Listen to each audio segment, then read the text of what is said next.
भैया बार बार एक ही पैंतरा आजमा लिया जाएगा। मेरे पार्टी के सांसद खुद इस बात का स्पष्टीकरण दे चुके हैं। वर्ष को हवा देकर चिराग पासवान को डरा लिया जाएगा। ये कांच की हांडी बार बार नहीं चढ़ेगी। ये जो सोच है, जो मंशा है चिराग पासवान या लोक जनशक्ति पार्टी रामविलास के बढ़ते प्रभाव को इस तरीके के र्यूमर से डराकर रोक लेने की। क्या चिराग पासवान का पार्टी टूट जाएगा? क्या बीजेपी चिराग पासवान के पार्टी को तोड़ देंगे? इस सवाल को लेकर के चिराग पासवान पूरा भड़क गए और क्या कुछ कह रहे हैं, पहले आप सुनिए। आप सबसे पहले पार्टी का राष्ट्रीय अध्यक्ष, लोक जनशक्ति पार्टी रामविलास का राष्ट्रीय अध्यक्ष पद की जिम्मेदारी दूसरी बार मुझे सौंपी गई है। इसके लिए मैं पार्टी के तमाम साथियों का, तमाम कार्यकर्ताओं का धन्यवाद करता हूं और ये विश्वास दिलाता हूं कि अगले 5 सालों में पार्टी को नई ऊंचाइयों तक लेकर जाने की जिम्मेदारी को पूरी ईमानदारी से और पूरी मेहनत से निभाने का काम करूंगा। ये पार्टी मेरे नेता, मेरे पिता आदरणीय रामविलास पासवान जी के विचारों पर चलने वाली पार्टी है, उनके सिद्धांतों पर चलने वाली पार्टी है। इस पार्टी के राष्ट्रीय अध्यक्ष की पुनः मुझे जिम्मेदारी मिलना मेरे लिए जहां एक तरफ ये हर्ष और गर्व की बात है, तो वहीं ये एक बड़ी जिम्मेदारी भी है और इस जिम्मेदारी को अगले 5 सालों में पूरी ईमानदारी और मेहनत से निभाते हुए पार्टी को नई ऊंचाइयों तक लेकर जाऊंगा।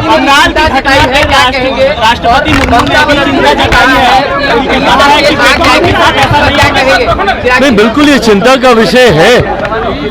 और देखिए, जिस तरीके से जितनी घिनौनी ये घटना है, जिस तरीके से इस घटना को अंजाम दिया गया, ये मानसिकता दर्शाता है कि किस मानसिकता से ग्रस्त वो व्यक्ति था जिसने इस तरीके से, इस बेरहमी से इस घटना को अंजाम दिया।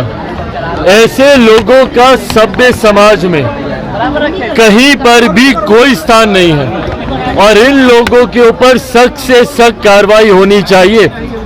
हमारी देश की राष्ट्रपति मां महीम तक जब खुद ऐसी घटना के ऊपर चिंता व्यक्त करती हैं, तो ऐसे में उन सरकारों की जिम्मेदारी बढ़ जाती है जिन सरकारों में इस तरीके की घटना को अंजाम दिया जाता है। और ये भी समझने की जरूरत है कि भाई, जिस व्यक्ति ने इस घटना को अंजाम दिया वो व्यक्ति कहीं ना कहीं सरकारी व्यवस्था का हिस्सा बना हुआ था, जिसकी वजह से उसे इजी एक्सेस था सरकारी डिपार्टमेंट्स में आने जाने का। अगर ऐसी व्यवस्था अगर आप किसी व्यक्ति को दे रहे हैं और सरकार का संरक्षण ऐसे व्यक्ति को मिल रहा है, तो ये चिंता की बात है। आज की तारीख में कई ऐसे राजनीतिक दल हैं जो अपने पॉलिटिकल कैडर को सरकारी व्यवस्था का हिस्सा बनाने के लिए अलग अलग योजनाओं का इस्तेमाल करते हैं। दिल्ली में आम आदमी पार्टी को देख लीजिए, कुछ समय पूर्व तो उन्होंने अपने पॉलिटिकल कैडर को सरकारी व्यवस्था का हिस्सा बनाने के लिए पुलिस तक जैसी व्यवस्था में उनको शामिल करने जैसी योजनाएं बनाई थी। ऐसे में जो पॉलिटिकल पार्टी बिना वेरिफिकेशन के अपने पॉलिटिकल कैडर को सरकारी व्यवस्था का हिस्सा बनाती है, ये भी चिंता का विषय है।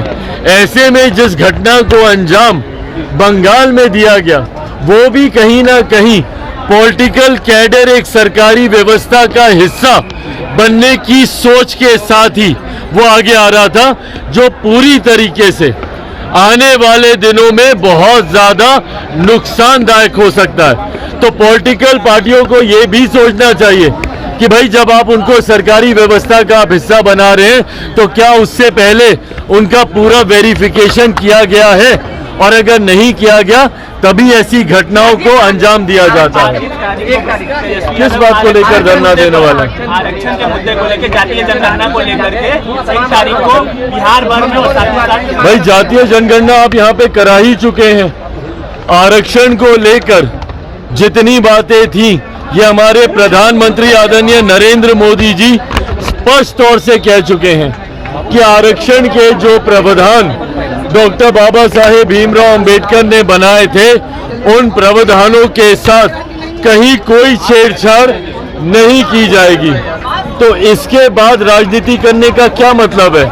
और जहां तक रही बात जातीय जनगणना को लेकर, बिहार में जातीय आधारित जनगणना हो ही चुकी है और बाकी राज्यों में जहां पर इनकी चिंता है, तो जिस गठबंधन का ये हिस्सा है, क्यों नहीं उन गठबंधन की सरकारें जहां जहां पर हैं वहां पर जातीय आधारित जनगणना कराई जाती है? क्यों नहीं जहां पे इंडिया अलायंस की सरकारें हैं, जहां पर कांग्रेस की सरकारें हैं या इनके समर्थन पर अगर वहां पे एक घटना घटी है तो वहां पे पीड़ितों को न्याय मिलना चाहिए।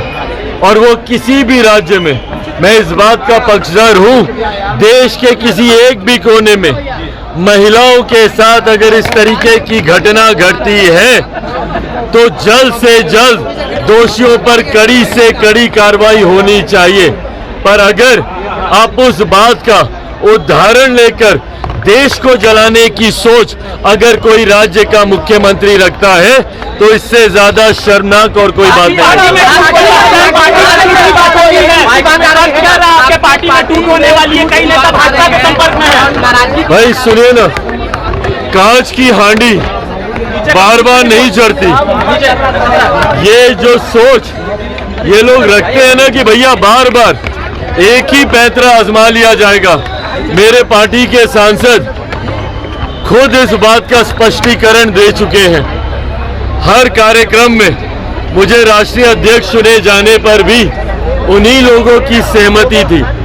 तो जो लोग सोचते हैं कि भैया इस तरीके की सोच या इस तरीके के र्यूमर्स को हवा देकर चिराग पासवान को डरा लिया जाएगा, ये कांच की हांडी बार बार नहीं चढ़ेगी। ये जो सोच है, जो मंशा है चिराग पासवान या लोक जनशक्ति पार्टी रामविलास के बढ़ते प्रभाव को इस तरीके के र्यूमर से डराकर रोक लेने की, विपक्ष की ये सोच कभी धरातल पर नहीं उतरेगी। तो अभी आप सुन रहे थे चिराग पासवान क्या कुछ कह रहे थे अपने पार्टी को टूटने को लेकर के, क्या बात कर रहे थे। ये कांट का हाड़ी जो है एक बार चढ़ता है, बार बार नहीं चढ़ता है। खेल नहीं है कि मेरा पार्टी का हर बार कोई तोड़ेगा, इतना मतलब हम लोग कमजोर नहीं है। तमाम सारी बात जो है कर रहे थे। तो एक नजर इधर भी देखा जा सकता है कि जो है चिराग पासवान हो सकता है जो है फ्यूचर देख रहे हैं अपना, कि जो है इतना जो केंद्र में मंत्री है तो साधारण से पद है, तो इतना तो मतलब कि जो है कुछ है नहीं। तो मैं आगे का भविष्य में देखता हूं, हो सकता है बिहार का सीएम जो है मतलब तौर पर वो देख रहे होंगे कि जो हम जो है बिहार के सीएम के रेस में मतलब हमें पॉपुलर है, वहां का जो है मतलब हमें लोकप्रियता मेरा बढ़ा है, तो मैं कुछ मतलब उसके तरफ जो है सीएम बनने की तरफ जो है मतलब हम राजनीति करें, हम जो है उधर ही जो है फोकस करें। तो इस तरह का चिराग पासवान सोच सकते हैं और उतना परवाह ना कर सकते हैं कि पार्टी अगर टूट जाए तो ठीक है, 2 सांसद टूट भी जाएगा, बाकी 2 सांसद हम खुद जो है रहेंगे भी और हम राजनीतिक जो है खुल के कर सकते हैं। ये मतलब कि जो है उन्होंने मतलब इस तरह का सोच रहे होंगे। तो इस पर क्या आपका प्रतिक्रिया, क्या मतलब चिराग पासवान के मन में इस तरह का बात है? क्या हम सीएम के रेस में है, सीएम का रेस में ही चलना चाहिए, हमें केंद्र का राजनीतिक छोड़ करके राज्य का राजनीति करना चाहिए और हमें राज्य में मतलब बड़ा एक नंबर का पद है वो मतलब हासिल करने में हम कामयाब होंगे? तमाम सारी बात पर जो है मतलब कि जो है आप जो गौर करिएगा और जो है मतलब कमेंट सेक्शन में बताइएगा और मेरे वीडियो को लाइक करिएगा, चैनल को सब्सक्राइब जरूर करिएगा। जय हिंद।